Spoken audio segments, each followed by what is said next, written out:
Tom, Pete. when you are going about cleaning your home, how do you go about just thinking about like getting rid of stuff?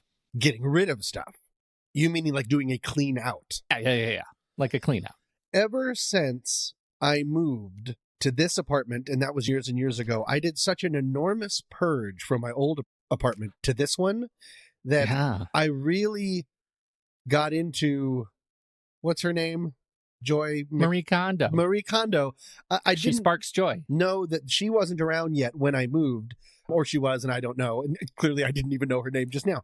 But I got rid of so many movies, so many books. I just made a big fire in the front lawn. No, I donated them, of course. And I loved that so much that now I'm just keeping that. I like that I'm saying that. And I'm looking at my desk, which is cluttered beyond repair. So certain parts, little parts of my life are very good and clutter free. And even, for instance, I don't know if this is related enough, but I have a deal with myself because I still buy DVDs and Blu-rays every once in a while if there's something that I really love. I have a deal now that I have a buy one, donate one. I'm not one in, one out. Like get one in, one out. Exactly from now on, because there's just a pile of them on the floor.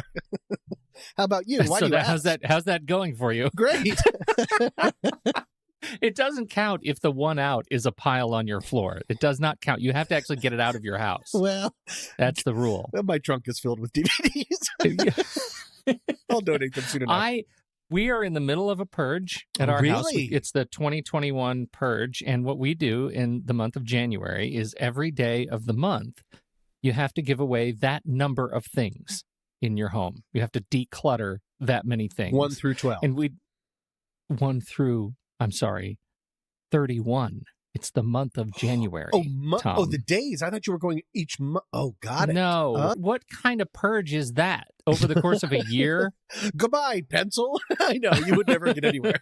Fair enough. I didn't think that through. Wow. So if it is well thought out and you plan and strategize the things, the rooms that you're going through, it can be very easy and efficient. And we've done it a number of years. In fact, we have this little shared photo album with some friends that do it with us. And it's called the Blood Oath Challenge. And it turns out after 3 or 4 years, it's not really a blood oath at all. It's really easy because we all have a lot of crap. Right. And I liken it to the Jenga tower that is my life. And yesterday I got into my closet and I pulled the wrong Jenga thing. And so I'll show you what today's looks like. Okay. Just if you were on the live stream, you would see that I don't know, can you even see my closet here? This is the debris. The couch is full of about 300 cables, an old photo umbrella, some hard drive stuff, a microphone. There's a cat water thing there, and a rolling suitcase. A ball gag? Okay, we're going back up. We're going to turn off the camera. Oh, that was great. That was a really great little exercise. So that's what happened. Stuff poured out of my closet. And I just wanted to share 3 things with you that I found in my closet that caused me great anxiety. Oh, no. All of that is a preamble for 3 things. Yeah. 1, food. Mostly protein bars. Oh, okay. That's all stale. Yeah. All stale. Some of them looked like they had been melted and then gone stale. Like, it's a non-zero number of protein bar trash. Got it. Because I have this, the way I sit, like I'm not sitting, at my stand-up desk, I have this like sliding door closet right next to me, right on my left. And I can just put stuff on the little shelf in there and close it and not think about it anymore. So that happened. There's just food. Now, it's gross and it causes me anxiety because you shouldn't have just food like ants, and it's just awful. It's just awful. But then we get to the second thing, and that is body debris. I found horrific combination of words. Yeah, I know. I found a coaster, like a drink coaster. We have these wooden coasters full of fingernail clippings. What? Yeah. Why? You weird Howard Hughes wannabe. I don't know how, where does my system break down in the day where I'm clipping my nails not into a trash can or outside, but I am doing it into a coaster where one puts drinks. And then, why would I have said, at what point would I have said, hey, you know what I'm going to do? I'm just going to set this coaster of fingernail clippings in my closet. Did you think I that your know. closet was the trash can? I know what happens when stuff goes in the closet. Need we go back to the aforementioned food? Right. The stale food? It melts and then gets stale. Everything you put in there. Everything it does. And the third thing I found, which is something that it's become very important to me, is this. Now, I'm showing it to you on the live stream. Do you know what this is? Looks like a fake potato. Oh, that rhymes. But yeah, what is it? No, I don't know what that is. It looks like a radio that's a potato. It is a potato, and it has these silver discs all over it. And those discs are electrically charged, Tom. And it is called the Shocktato. And I'm not kidding. You can see it. It's written there. It's called Shocktato. What? Is this an invention that you made? I didn't make it. It's actually based on the child's game Hot Potato, where when you turn it on, it plays music, and you have to throw it around to each other. And if whoever catches it, it shocks you. And there are 3 modes. There's lame, there's normal, and there's extreme. So aggressive. And lame just like tickles you. It's like nothing. Normal gives you a little shot. And extreme, it shocks you a lot. While you're holding it, you feel it all the way up your wrist. It's like a horrible thing. Yeah. And so this game is incredibly difficult to play. It gives me great stress. Why would you ever want to play that? Wow. I do this thing. I play it. It plays music. And so I hold it very carefully by the plastic parts. I put it on extreme and I'll hold it like this. Yeah. And it's like a game of like finger knives. The finger from split. Alien. From Alien, because when the music stops, it's going to be lit up. What's but the you song? Can't see it. 1, 2, 3. Oh, and then I'm predicting like a "Here It Goes Round the Mulberry Bush." No, it's this. It's the theme from Psycho. That alone, even if it didn't shock, I don't like that potato. Yeah. No, that was.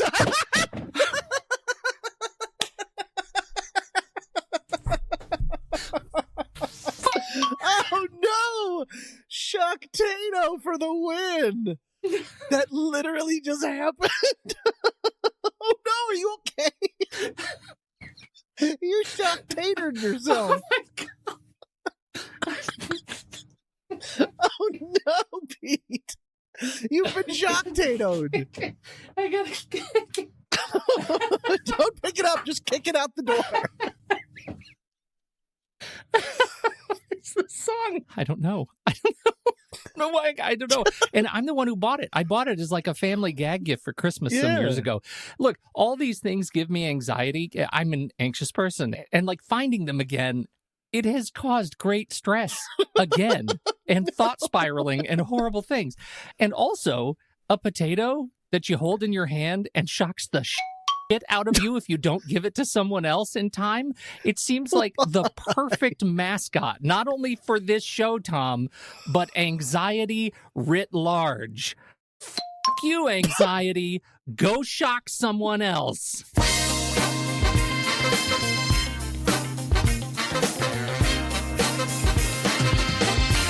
Welcome to What's That Smell, a sometimes funny podcast about humans and their anxieties. I'm Pete Wright. And I'm Tommy Metz III. And each and every week, we drag one of our deepest, darkest anxieties into the light to share it, learn about it, and hopefully laugh about it with all of you. Reach out. Send us the story of your anxieties. Just visit whatsthatsmell.net. There's a button right at the top of the website, and you press it, and it'll take you to a form where you can send us your anxieties. You can go ahead and be anonymous if you'd like. You can share your name and email address if you'd like. You can tell us your name and then tell us not to share it. We'll do that too. And then you can share with us your anxiety so we can talk about it on the show. Whatsthatsmell.net. And with that, I will go first. I need to talk to you about space and about how you handle experiences of space. Do you mean outer space? I'd like to start like just space physical, Got it. Physical space. Because we're on record for saying outer space is the worst. No, it's the worst. We agree on that a lot. And I think that may be the ultimate embodiment of the anxiety that I'm going to talk about with you today. How do you feel when you are standing in line, let's go back more than a year at this point. Just take yourself back. What is your sense experience of standing in line for the TSA at the Los Angeles International Airport on let's say a Christmas travel season, and you get up and you're in the ropes and there are a bazillion people behind you and nothing but TSA officers and bags in front of you? How do you feel at that moment? So relaxed. No. It's like waiting in line in a sauna. No, it is, because it's usually too hot. Because it's hot and it stinks. Right. What's wrong with your sauna? Is it? It just did it. Did you hear it? The Shocktato just said coming back to life? Yeah, it came back to life. Anyway, go ahead. No, it's not great. There's very little going on personally to equal the amount of just ambient stress that's happening. Yeah. Because it involves travel. It involves usually people by then are already fed up with the rest of the human race. So there's just always nervousness and anxiety and a feeling like there's a chance something can really just go wrong. I think that's my experience of it too. And I think anytime I'm in line and I get to the point where there are like ropes and suddenly I'm in the ropes and I can't do anything about it, if I know that in order for me to achieve my destination, I have to stand in this space, I get a little bit wigged out. That increases my stress. And is it claustrophobia almost? Like that's emotional why I think this is interesting. Yeah. We've talked about claustrophobia a bit on the show. We've talked about elevators. We talked about buried alive. Why does that keep biting me in the butt? I don't know why I keep doing this stupid show. But but this is a variant, and I would like to introduce it to you as a listener submission. Oh, okay. I didn't see where this was going. Excellent, excellent. Please continue. This listener submission comes from the fantastic Hillary. Hi, Hillary. Hillary says, first, thanks for this podcast. It truly makes me feel less alone and crazy. Oh. I have a fear of being trapped. This can manifest as claustrophobia, although it's not the enclosed space that bothers me as much as the feeling of being stuck. I really don't like traveling by plane, not because flying scares me, but because I hate the feeling that once you are on the plane, you're stuck there until they let you off. Another example. A few years ago, when the solar eclipse was visible in the U.S., my husband and son really wanted to drive to where it was visible in totality. That meant driving on the one north-south highway in Idaho to the relative middle of nowhere in tinder-dry conditions with thousands of other people at the same time. I envisioned being trapped in a day-long traffic jam full of drunk idiots and forest fires bearing down on us. I knew that I know, she's really making a meal out of it. I knew that any such catastrophe was unlikely, but it ate at me so much in the week or so leading up to the trip that I finally just decided to stay home. When they got home from the trip full of stories of how great it was, despite being stuck in a 2-hour traffic jam on the way back, I was sad that I let my anxiety get the better of me. I do think it has hurt my desire to travel in general. Thanks again for the great podcast. You make me laugh when I really need it, and you truly make a difference. Thank you, Hillary, for the submission, for Thank you, telling Idaho, us Hillary. the story. No, Ohio? Idaho? Which one was it? Idaho. It's Idaho. Yeah. So this isn't quite claustrophobia. You get the difference, what we're talking about as she sets up that context? Very much so, because yes, very much so. You're more stuck in a location than stuck in a very small space. I don't know. Maybe I shouldn't have said any of those words. They're great words, although I can expand on them further because in researching this, it's fascinating the extent to which we interpret our experience of being trapped when it comes to this anxiety. Okay. So claustrophobia, just to set the stage, claustrophobia is the fear of small places, right? It may cause panic when entering a small space, right? May cause anticipatory anxiety. So just thinking about a small space may cause you to get the Wiggins. What we're talking about here is cleithrophobia. Cleithrophobia. Cleithrophobia in a row. That makes cleithrophobia. That is the fear of being trapped. How long has it been since we've had a legitimately named phobia? Because Yeah, I lately, know. It's this like- season, it's yeah. always like, too tight phobia.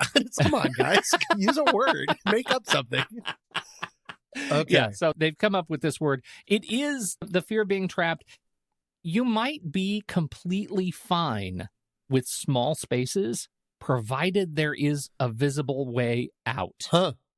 Okay. Yeah. So it may cause that panic sense if you're locked in, and you might be terrified of a very large space Right. if there is no way out. If your jail Right? cell is the size of your apartment, but it's still a jail cell, Yes. that's scary. If you can't get out, Right. that's what causes claustrophobia. So you can see there's a lot of overlap between claustrophobia and claustrophobia, right? Yes. It may be that there's a small space and a way out, and you can get out. That would be an indication of claustrophobia if you're still terrified of that space, if it causes you to have that anxiety. But if you happen to be in a small space with no way out, Right. claustrophobics are going to start raising their hands. So that's where it is. The difference is that the focus of the anxiety is on the exit specifically and not the size of the space or confinement. Yeah. So let's just work through some examples, quiz show style, and we'll see if we can figure out which trigger. Are you triggering claustrophobia, claustrophobia, or both? Claustro-clythro. Okay. Yes. Got it. So let's go back to our TSA example. What are you feeling if you are stuck in the TSA line? I would think clythrophobia because you're not, while people are near you, the area you're in is vast. It's an enormous Yes. room. Yeah. The thing that's triggering for me about that is you're not only stuck in the space, you're stuck in a process. Right. You can't get out. And that's what gets to the emotional bit that Hillary's talking about too, which is if I choose to escape this place, I can get out. But if I choose to escape this place, I am choosing not to travel. I'm choosing Right. to say no to the family reunion or the whatever it is. And And you're that- in a room filled with security people looking for yeah, errant or aberrant behavior. And so if all of a Yes. sudden you're like, nope, can't do this, and just start Gotta go. unclipping all the lines, you're going to be on a lot of different weird watch lists. that's right. That's right. They love it when you start unclipping the ropes, Yeah. too. You should definitely try that. Okay. How about once you actually get through TSA and you get on the airplane? What are we triggering if you're feeling anxiety there? If I would think both. Depending on how tall you are, you definitely can't. It's definitely clythro because, Yes. oh wait, has the plane taken off? Let's say yes. Then it's definitely clythro because there's no escaping. You can unclip all the ropes you want. You're still way high Uh-huh. up in the air. But then claustro, yeah, it's with the way that airlines hate people. You're in a very Yeah. tight sort of space. God forbid you have to use the restroom, which is half the size of your seat. That was my next one on the list. Oh, really? An airport or an airplane bathroom. So now we're triggering claustro. Yeah. You have to use the bathroom or you make a mess. But there is an exit, right, from the bathroom. Oh, I keep forgetting about this exit thing. Right. Okay, yes. If you're on the plane and you're experiencing claustrophobia, that is the anxiety. You can't get off the plane while But you it's can flying. make the restroom, you can get out and go to a bigger place. Got it. The restroom, you could go to a bigger Oh, place. Okay, interesting. how about you're in a long line at the grocery store?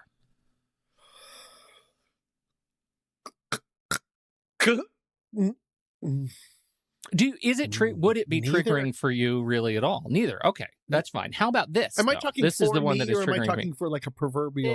You We'll know, see. let's Who say knows? it's No one's listening. yeah, nobody Okay. knows. No one's Now you're at a listening to this long line at the podcast. grocery store, and now you're next in line, and so you're between the candy bars and the conveyor belt, Uh-huh. and there's people behind you and baggers and people in front of you, and now the only thing you can do is pay and watch your food go by. What would trigger me is if all of a sudden I realized I forgot something. Huge. Then I would feel like I was trapped Totally. because it's You can't. rude to leave and run. And now, it's just, that feels weirdly confining, even though I could probably just say, hi, it's called a banana. I'll be right back. Yeah, right. And who buys one banana anyways at the Who grocery stands store? in line and waits for that? Yeah. You know what? You just go find a road banana. Right. You're fine. All right. You're sitting in an open coffin in a funeral home. What? What? Your hypothetical situations are going down a weird path. You're sitting in an open in a funeral home. No, you're just checking them out. Like maybe you're shopping and you want to see if it's comfortable. I guess it would be, but it's open. I would think it would just be claustrophobic because you can easily get out and it's open. So it's like leg claustrophobic. It's like a canoe. All of this, I'm surprised how seriously you took that one. It was all an excuse for me to talk about being buried alive again. Oh. And that's awful. It has its entire own anxiety, but I was going to let you just go. Anyway. Do you know what I just figured out, though? What? Coffins are kayaks for dead people. Because you put your legs in and just the top of you. The real trick of this is that this can be very serious. And the most heartbreaking example that I came up with in my research was a gentleman who was struggling with claustrophobia, and his experience was that he was trapped in the air. Oh, what? He felt like the air touching his body was inescapable and that he was constantly trapped in it. Oh, that's so horrifying. You get a sense, like we're laughing about the goofy things and the standing in line at the TSA, but this can be an excruciatingly terrifying anxiety. And I forgot about the sad part that Hillary said that she elected to not go on the trip. Yeah. Right. So for it to be that forbidding that she missed a family trip is sad. Very sad. Yes. Yeah. Yeah. It's one of those things that with systematic desensitization, cognitive behavioral therapy, like you can be talked through it. Sure. And so we've talked about that before. I did find one therapist who said if you have milder symptoms, if you have anxiety that you feel like you're in control over, but it makes you feel like you get a stomachache, you have nausea, those sorts of things, you should probably treat this like you're casing a heist for a heist, right? Okay, why? Yeah. Think about leaving yourself an escape route from everywhere you are where you feel like you might feel trapped. Interesting. If you're shopping, whatever it is, case the joint, right? Find your exits first.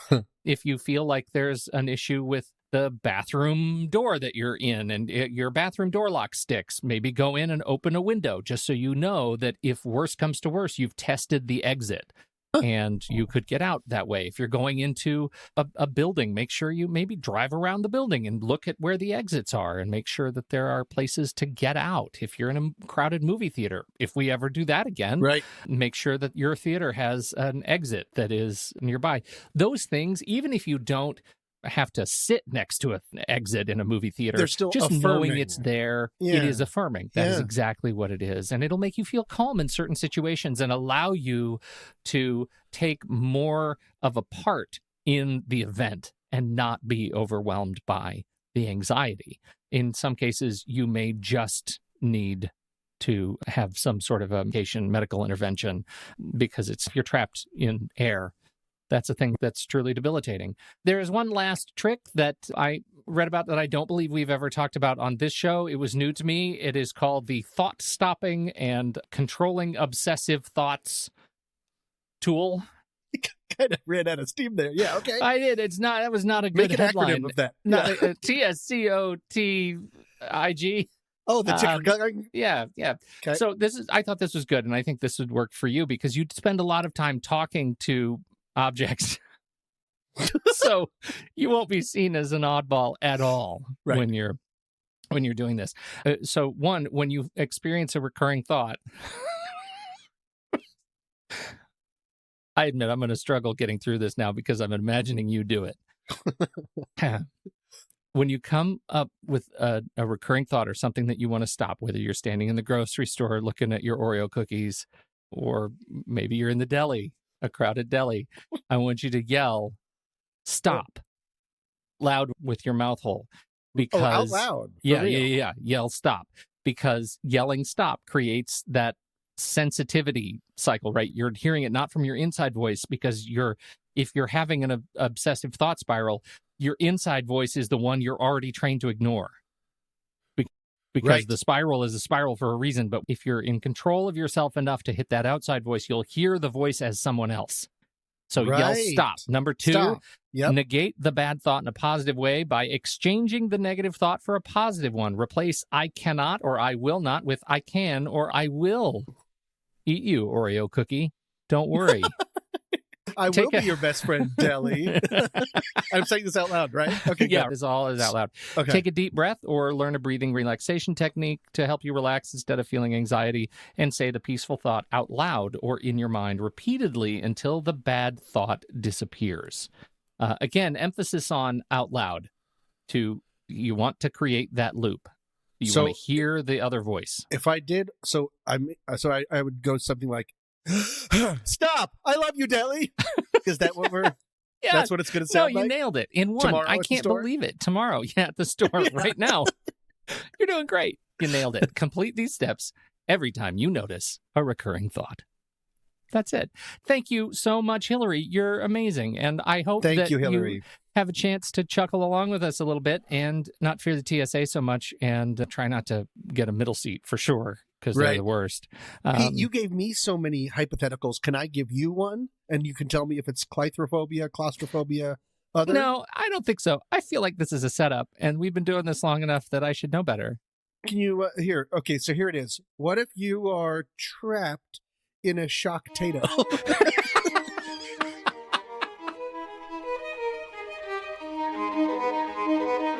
In June of 2007, 21-year-old Ben Carpenter of Paw Paw, Michigan, got a boost that no one saw coming. Carpenter, who suffers from muscular dystrophy, was strapped into his electric wheelchair and crossing a street in front of a large truck, stopped for a red light.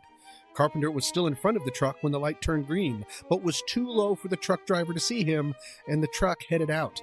The truck bumped into the side of the wheelchair, which then started turning forward, its handles becoming lodged in the grill.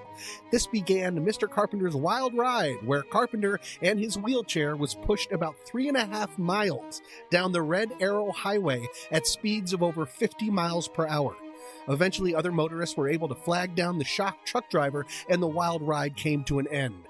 Good news, Ben Carpenter was incredibly 100% uninjured, and his wheelchair, apart from some lost rubbers on the tires, was completely operational. Carpenter later noted that it was scary but also fun. The tires were replaced, and Carpenter happily attended a muscular dystrophy camp just one day later. This is an example of a harrowing boost with a surprisingly lucky outcome. Want to be a part of a boost where a happy ending is guaranteed? Why not give us a boost and become a What's That Smell Panic Pal? For a one-time only non-renewing contribution of $35, you will help us pay for this whole season and make it up for all the other seasons you guys were real Grinches about beforehand. It supports the time and expenses for production of the season and all of the hard work that Pete does and I pretend that I do. You will have access to live streams. Like, for instance, you would be able to be looking at a Shocktato just today. Can you believe it? You will also have access to members-only episodes like the COVID sessions and other bonus material to be announced. Pete, can you think of one other thing that is involved in this package? No. Okay, well, it was a sticker, but that's okay. We'll get back to work. A sticker. And of course, we'll be your best friends. You'll have our undying love. So please go to whatsthatsmell.net to learn how to donate. Again, $35, and we will give you the world. And with that, on with the show. Quiz time, Pete. Oh, yeah. I'm going to start listing things, and you tell me what they all have in common. Oh, goodness. Ready? I fail this every time. I don't think that's accurate. Is that true? Yeah. Here we go. Mm-hmm. Dark criminal. So far, we just have one. Oh, dark criminal. Mm-hmm. Industry. Mystery. Okay. Insecure. So far, the military-industrial complex. Lupin. Harry Potter. The Crown, The Expanse, The Third Day, Ozark, Queen's Gambit, The They're all Politician. TV shows. They're great TV shows. Geary, Haji, Medical Police, Crazy Ex-Girlfriend, The Alienist. Yeah, they're all. Are they Netflix? No, they're Stars. They're all on some other streaming channel I don't have. What are they? They are all over the place in all these different streamings. That is a very partial list of cable or TV shows that have been recommended to me by people that I love and I trust and that I have not watched. And these are just the series. I'm not even including the mountain of documentaries and movies that are on my list for recommendations. Pete, we have reached what is called peak streaming, not Pete streaming, peak streaming saturation. And I'm embarrassed to say that it stresses me out. My anxiety this week is there's just too much great content out there to consume. and I am 100% falling behind. Okay, good. I real love this. quick, I'm not alone, of course. Content aggregator Likewise Incorporated conducted a survey of thousands of people and found that 70% of average households say that despite having access to so much content, they often struggle to figure out what to watch next. And that was back in 2018. Oh my God. Pete, what is your relation, if any? You can feel fine to just be like, take it, Tom, and just go get a snack. But what is your relation to this fact that we are drowning in content all the time? I definitely live there too. I have a lot, and it's to the point where I have an app. I have picked many apps to try, but this app in particular, in order to just track the things that I have started watching, so that I can know where I am at any given point. I just have so many shows. Because without it, you could lose I get lost. track. Yeah, I would totally get lost. So right now, I can tell you, and there are shows, they're like climbing mountains right now. It's, have you watched? So one that was often recommended to me was the Clone Wars, Star Wars, the Clone Wars, which is the animated show that is in canon for Star Wars, the Star Wars universe. And it takes place between episodes 2 and 3. So it's in the midst of the prequel. And, that's when they were like talking about the Stamp Act. And so I was told, you have to watch this, but it's 20 episodes a season, and there are 7 seasons. But everybody said the last 4 episodes of that show are the best Star Wars that there's ever been. Like, it's just but the you best. Have to get through all of but the you rest have to of get the through it. How do you keep track of that? So I have a TV app to help me keep track of that. It causes me great stress too. Long story short, we are simpatico. Okay. You brought up something that was exactly right. One of the things that holds me back is binging culture. When an entire season of something is released all at once, or if I have fallen way behind on something, it's too intimidating to stare down the barrel of more than 3 seasons of something. Yeah. And I absolutely have the time. I'm not saying, of course I have the time, but it just feels rough. It feels intimidating and something that I just don't know if I want to tackle. For instance, as an example, much to the chagrin of my friends, have you watched Breaking Bad? Yes. See, Pete, that's great. And I know that because I'm on episode 2, season 1.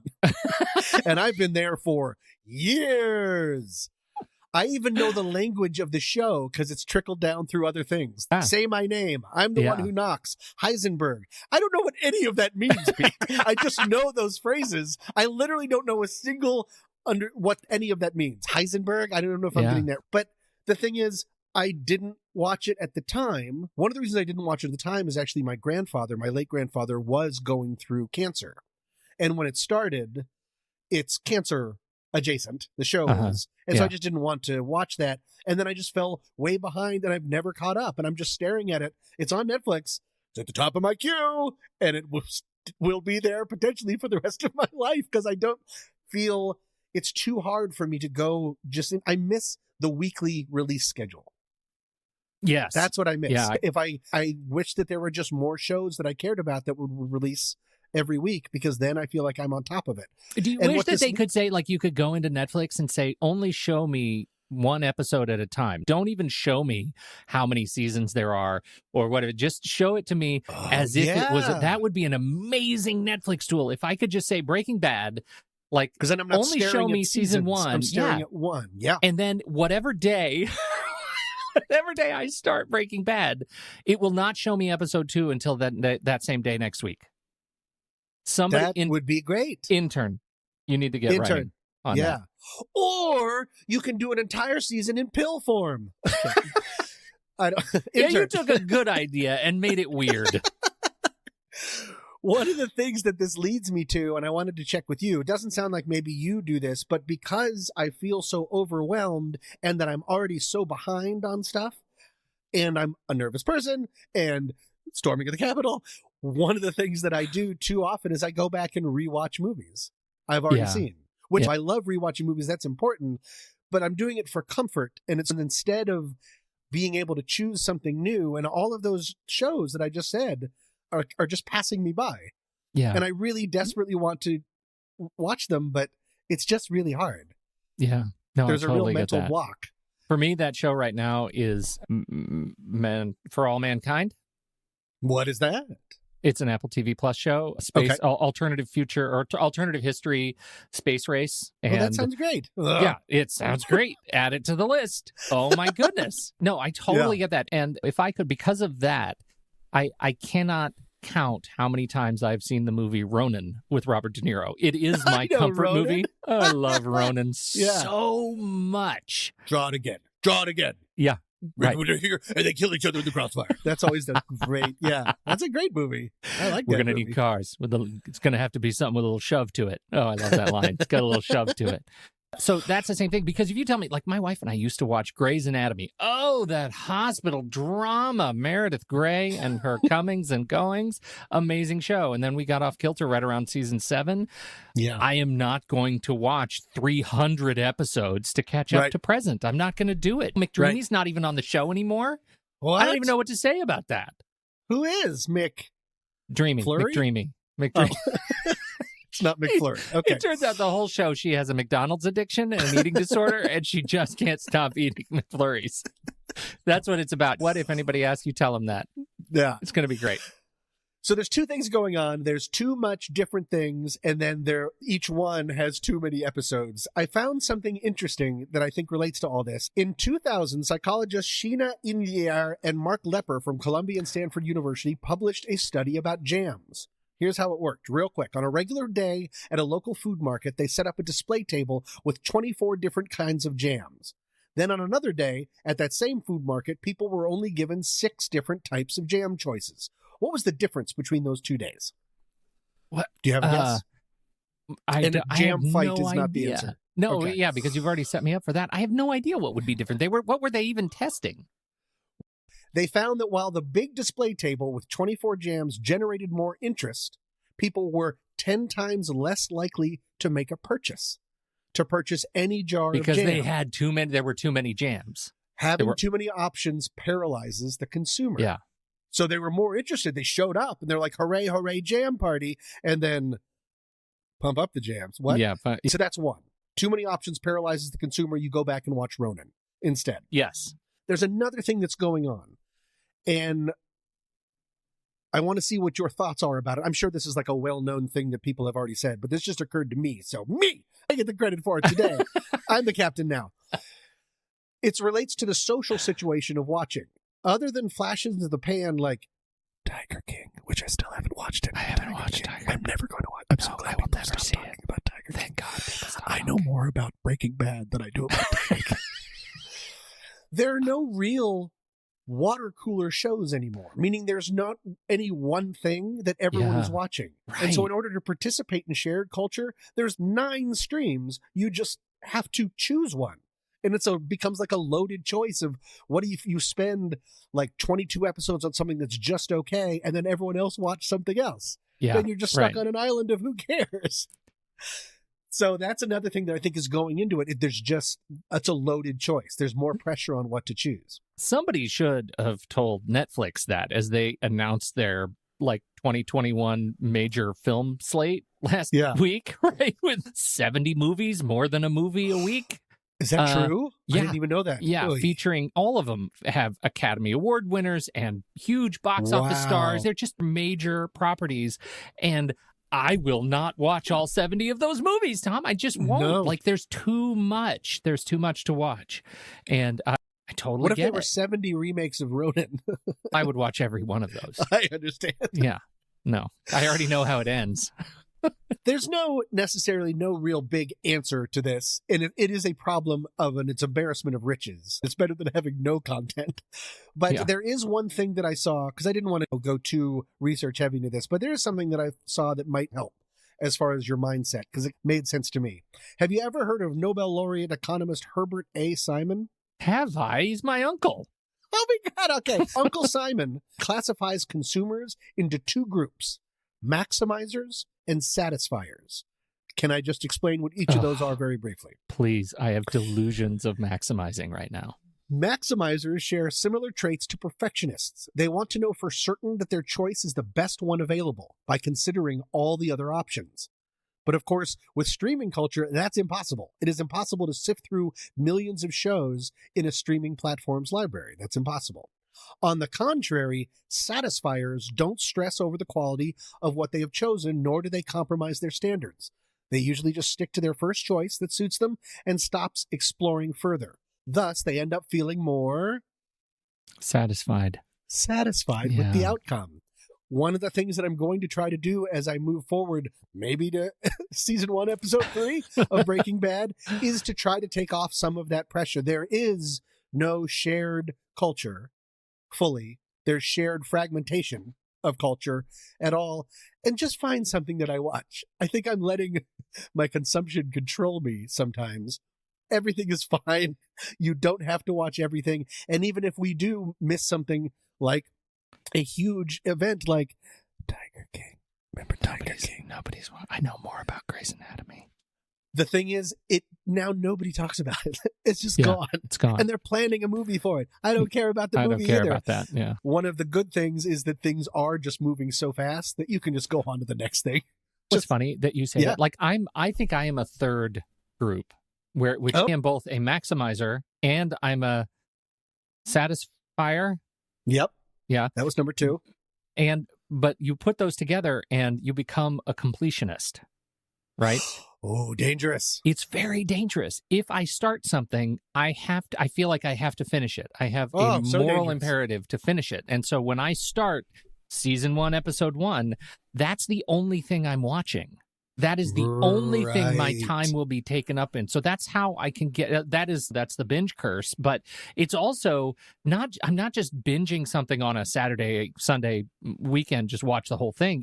I don't have time to do that. So I don't make time for anything else strung out over weeks and months. Like I'll watch the only thing I'll do with my free time, if I have 20 minutes of free time, I'll watch 20 minutes of this show and won't do anything else until I'm done. And anything else, like I won't read a book. Right? Because that's what I have to fight. Flag planted.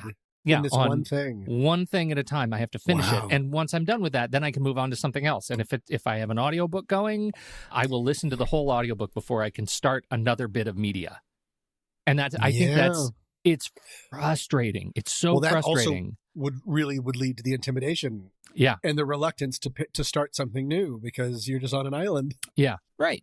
And so I feel like now with the streaming wars and all of the different platforms and, do you have a free trial of HBO Max? And, they don't do free trials anymore. You better just sign up. And it's like that whole kind of culture. Like flirty. Hey, it's me. Stars. Can I tell you? Does anyone know what I am? Canopy. Yeah. Canopy is, do you know What's Canopy? Canopy? I know what the word is.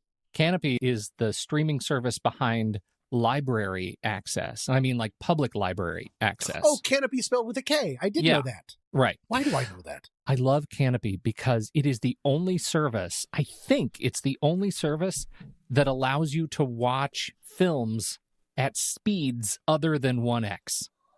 Controversial opinion. Why would you want to do that, Pete? Because you're a completionist. Yes. Yeah. You know what this leads me back to? What? Pill form. Everything in pill form. You know what? I thought you were a real numbnuts when you said that before, but now I realize you might just have earned the Nobel Prize. Yeah, now because you're over there like making fun of my pill form, but you're watching Ken Burns' Civil War 8 times. Just letters and other vectors. There is no speed that makes Ken Burns fast enough. There's no speed. If you speed it up, your brain starts making it slow down. Yeah. It will slow it down, and it will all be to a haunting violin solo. I'm not kidding. So anyway, I'm totally right with you. I think it's hard. I'm in the middle of this myself every day. And what's even funnier, so my wife and I have a show. And I just mean a show that we watch at the end of the day to wind down. Here's the problem is that my children are sentient beings. They have their own will. And our show was fantastic. It was the Great British Bake Off. Do you watch the Great British Bake Off? No, because I don't like sweets. Move on. No, just kidding. I love like Top Chef and stuff, but I like to pretend to eat the things that they're making, and I don't care for sweets. This is like breads and savory stuff, you know. I mean, it's not all sweet. Some of it's very sweet, but it is just baking. It's like baking meat pies and like pot pies and and I like breads and those loaves things. and braiding things and doing incredible decorations and structural elements in baked goods. Build me a Oh. building. Last night it was build me a box for cookies, but the box has to also be made out of cookie, and they have to be different cookies. And so people are making like savory biscuit cookies, right? Like savory tea Oh. cookies or things that are not sweet. So don't make that a thing. Oh, okay. It is wonderful. And that was our show. Me and my wife, it was our show. That was the Yeah. show we'd watch at the end of the day. And then one at Yeah. a time, my Rugrat kids come in and like, what are you watching? That's really funny. I want to watch that. Don't watch it without me. Don't watch it. And then they've hijacked our show. Took it away Now, from you. Yep. I can't watch the British Bake Off. And ridiculously, my wife and I now feel like we have no show. We Oh. have no show. There are uncounted billions of shows to watch, and we feel like there's nothing on. What is Yeah. that brain damage? What is that brain damage, Tom?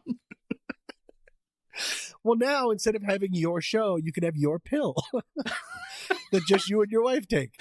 Start with Ambien, and then while Just you're go asleep, to hell to sleep. yeah, yeah, watch. That's nature's show. It's just dreams. Thank you so much for joining us for this episode. This week's tune is Zombie Funk by Steve Poloni. I'm Tommy Metz III. And I'm Pete Wright. Thanks for downloading. We'll be back next week on What's That? Smell?